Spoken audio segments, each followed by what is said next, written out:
Hi friends, హనుమంతుడి సగం శక్తి వాలిలో ఎందుకు విలీనమైపోయింది?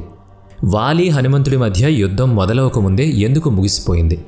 రాముడి శిష్యుడిగా హనుమంతుడు ఒకవైపు కనిపిస్తాడు, మరోవైపు అతనితో నిరంతరం ఘర్షణకు దిగే వాలి మరోవైపు ఉంటాడు. సుగ్రీవుడి సోదరుడు, అంగదుడి తండ్రి, అప్సరతార భర్త, శ్రేష్ఠుడు వాలి అత్యంత శక్తివంతులు.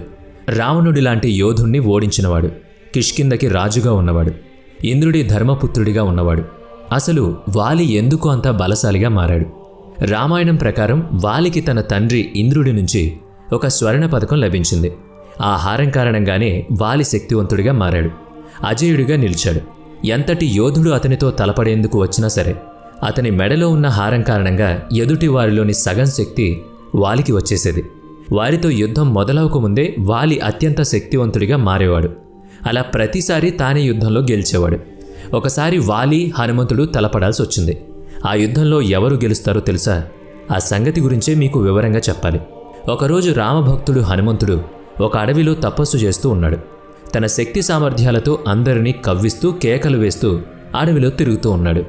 తనని ఎవరూ ఓడించేవారు లేరని చెట్టు మీద కాలు పెట్టినా చెయ్యి పెట్టినా అవి మొదళ్లతో సహా కదిలిపోతూ ఉండేవి. అయినా తన ధోరణి మార్చుకునేవాడు కాదు. దీంతో అక్కడే కూర్చుని రామనామ జపం చేస్తూ తపస్సులో ఉన్న హనుమంతుడికి ఇబ్బంది కలుగుతూ ఉండింది. వెంటనే వాలితో, ఓ వాలి, మీరు చాలా బలశాలులు, అది అందరికీ తెలుసు. ఇలా గట్టిగట్టిగా అరిచి మీరు ఏం చెప్పాలనుకుంటున్నారు అని ప్రశ్నించాడు. ఆ మాట వినగానే వాలికి కోపం వచ్చింది. వెంటనే, ఓ వానర రాజా, నువ్వు పూజించే వ్యక్తి ఎవరో నాకు తెలుసు, నేను అతన్ని కూడా హరిస్తానని ఆగ్రహంతో చెప్తాడు. అయినా హనుమంతుడు ప్రశాంతంగా అణకువగా ఉంటాడు. రాముడి గురించి ఎవరు ఏం మాట్లాడినా నవ్వుతూనే మౌనంగా ఉంటాడు. కానీ వాలి శ్రీరాముడి గురించి మాట్లాడిన మాటల్లో అతనికి చాలా కోపం వచ్చింది. వెంటనే వాలి విసిరిన సవాల్ని స్వీకరిస్తాడు. మరుసటి రోజు సూర్యోదయం సమయంలోనే ఇద్దరి మధ్య యుద్ధానికి సమయం కుదురుతుంది. వాలి తన ఇంటి దారి పడతాడు. హనుమంతుడు తన కుటీరానికి బయలుదేరతాడు. హనుమంతుడు తన ప్రయాణంలో ఉండగానే బ్రహ్మ ప్రత్యక్షం అవుతాడు. వాలి ఇచ్చిన సవాల్ను స్వీకరించవద్దని సూచిస్తాడు. కానీ వెంటనే హనుమంతుడు నా ఇష్టదైవాన్ని అవమానిస్తూ మాట్లాడాడు, తక్కువ చేస్తూ నోరు జారాడు. నేనిప్పుడు ఆ సవాల్ని స్వీకరించి అతనికి బుద్ధి చెప్పకపోతే ప్రపంచం ఏమనుకుంటుంది? అందుకే అతనికి బుద్ధి చెప్పి తీరాలి అంటాడు.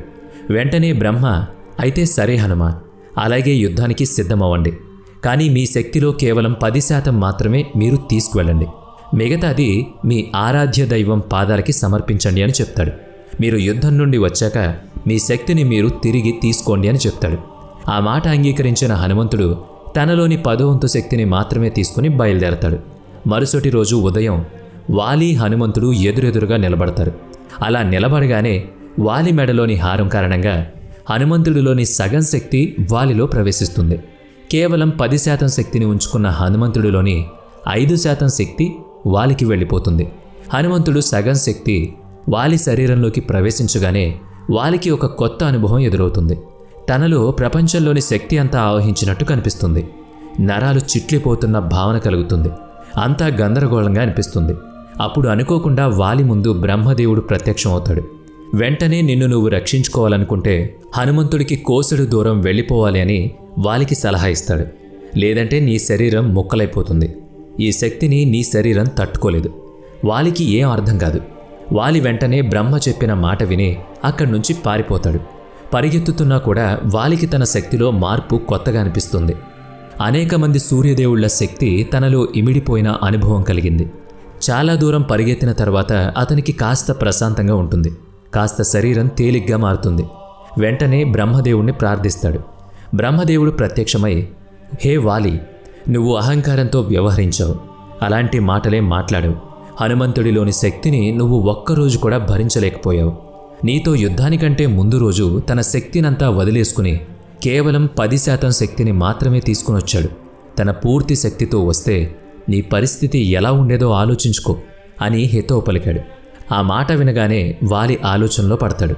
తాను ఎంత తప్పు చేశానో అని, ఎంత అహంకారంగా వ్యవహరించానోనని మదన పడతాడు. వెంటనే వాలి హనుమంతుడి దగ్గరకు వస్తాడు. గౌరవంతో నమస్కరిస్తాడు. మీరు అత్యంత బలశాలి అయినా కూడా మౌనంగా ఉంటారు.